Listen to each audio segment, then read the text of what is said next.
come, and the rod which was turned to a serpent shalt thou take in thy hand.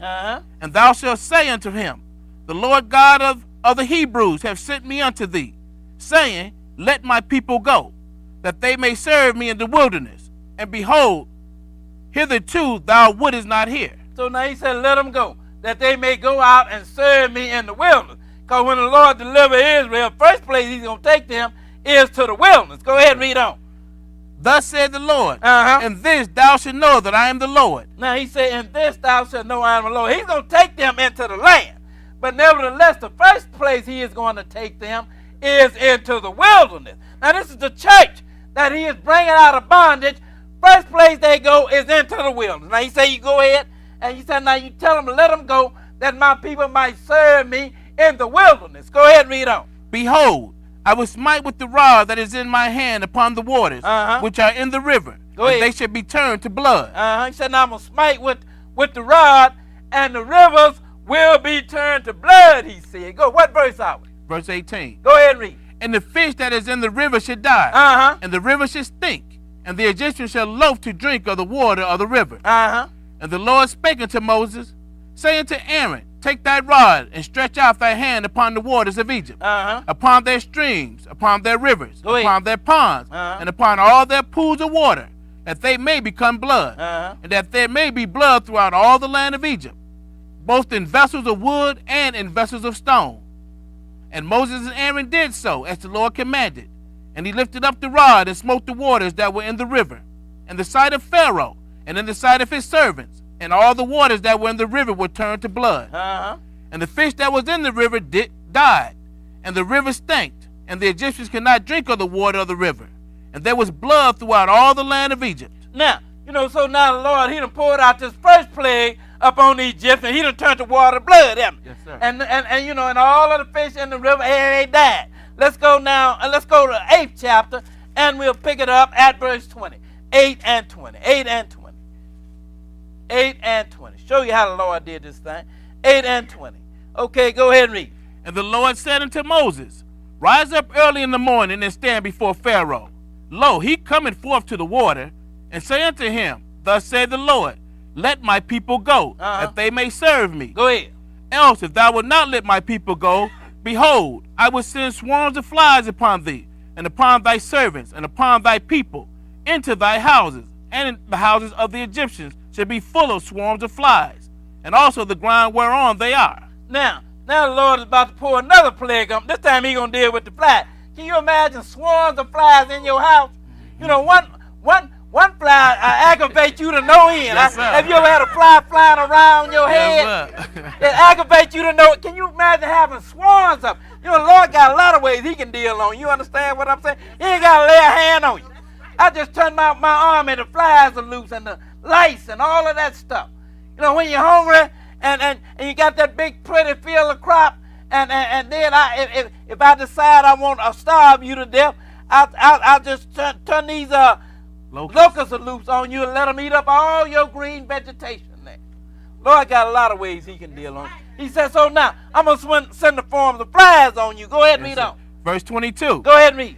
And I will sever in that day the land of Goshen. Wait a minute. That's where Israel is. They're in the land of Goshen. That is where the church is. It is in Egypt. The land of Goshen is not a land that is separated from Egypt. It is a land that is a part of Egypt. It is an area within the land of Egypt. Now I'm going to pour all these plagues upon the Egyptians, but I got the children of Israel there in the land of Goshen, and I'm going to sever it from the rest of Egypt. Go ahead and read on. In which my people dwell, that no swarm of flies should be there. Now I'm going to send all these swarms of flies throughout Egypt, but I'm going to sever the land of Goshen, and no flies are going to come up on it. That lets you know that the Lord can have his people in the midst of all this stuff that's going on, and don't none of it come near them. That's right. People wonder, well, how the Lord going to protect you in the wilderness? Same way he protected Israel. Yes, sir. That's how he's going to protect you. You ain't got to wonder about how he's going to do it. He's showing you how he's going to do it. Go ahead and read some more. To the end thou mayest know that I am the Lord in the midst of the earth. Go ahead. And I will put a division between my people and thy people. Tomorrow shall this sign be. Now he said, then I'm going to separate my people from thy people. So now, the Lord done brought the flies on. But but yet he done severed his church from the rest of the people. Let's go now to Exodus chapter 9, and we'll pick it up at verse 13. 9 and 13. It just lets you know the Lord is able to protect his people. It doesn't matter where they are. Exodus 9, and we're going to pick it up at verse 13. 9 and 13. 9 and 13. Okay, go ahead and read. And the Lord said unto Moses, Rise up early in the morning, and stand before Pharaoh, and say unto him, Go ahead. Thus saith the Lord God of the Hebrews, Let my people go, that they may serve me. Go ahead. For I will at this time send all my plagues upon thy heart, and upon thy servants, and upon thy people, that thou mayest know that there is none like me in all the earth. For now I will stretch out my hand, that I may smite thee and thy people with pestilence, and thou shalt be cut off from the earth. And in very deed for this cause, for I have raised thee up, for to show in thee my power, and that my name may be declared throughout all the earth. Go ahead, read. And yet exalted thou thyself against my people, that thou would not let them go. Behold, tomorrow about this time I will cause it to rain a very grievous hail. So now the Lord is bringing another plague on them. And what is the plague that he's bringing on them now? He's bringing hail on them. Go ahead and read. Such as has not been in Egypt since the foundation thereof, even until now. Send therefore now, gather thy cattle, and all that thou hast in the field, for upon every man and beast which shall be found in the field, and shall not be brought home, the hail shall come down upon them, and they shall die. Go ahead. He that feared the word of the Lord among the servants of Pharaoh made his servants and his cattle flee into the houses. So it wasn't just Israel then, was it? That's right. You know, you had some that was among the servants of Pharaoh. They feared the Lord too. And what did they do? They obeyed, and the Lord delivered their cattle. See, this ain't just about Israel.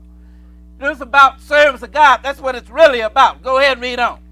Verse 21. And he that regarded not the word of the Lord left his servants and his cattle in the field. Now the one that didn't regard the word of the Lord, they just left his cattle out there in the field, and the Lord sent the hail down, and it destroyed the cattle. Go ahead and read some more. And the Lord said unto Moses, Stretch forth thy hand toward heaven, that they may be hail in all the land of Egypt, upon man, and upon beast, and upon every herb of the field throughout the land of Egypt. Go ahead and read. And Moses stretched forth his rod toward heaven, and the Lord sent thunder and hail, and the fire ran along upon the ground, and the Lord rained hail upon the land of Egypt.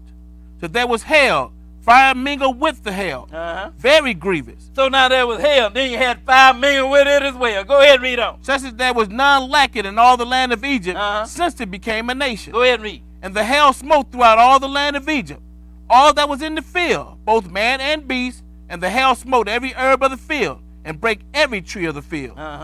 Only in the land of Goshen, where the children of Israel were, was there no hail. Only in the land of Goshen, where the Lord had his church at, there was no hail. But all around them it was hail, wasn't it? Yes, sir. Now let's go to Exodus chapter 10, and we'll pick it up at verse 21. Exodus 10, and we'll begin reading at verse 21. 10 and 21. 10 and 21. Okay, go ahead and read.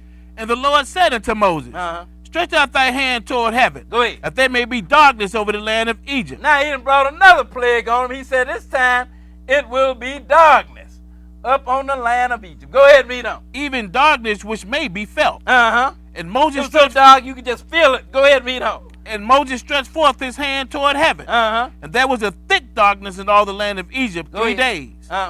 They saw not one another, neither rose any from his place for 3 days. Now he said it was so dark that you couldn't even see one another.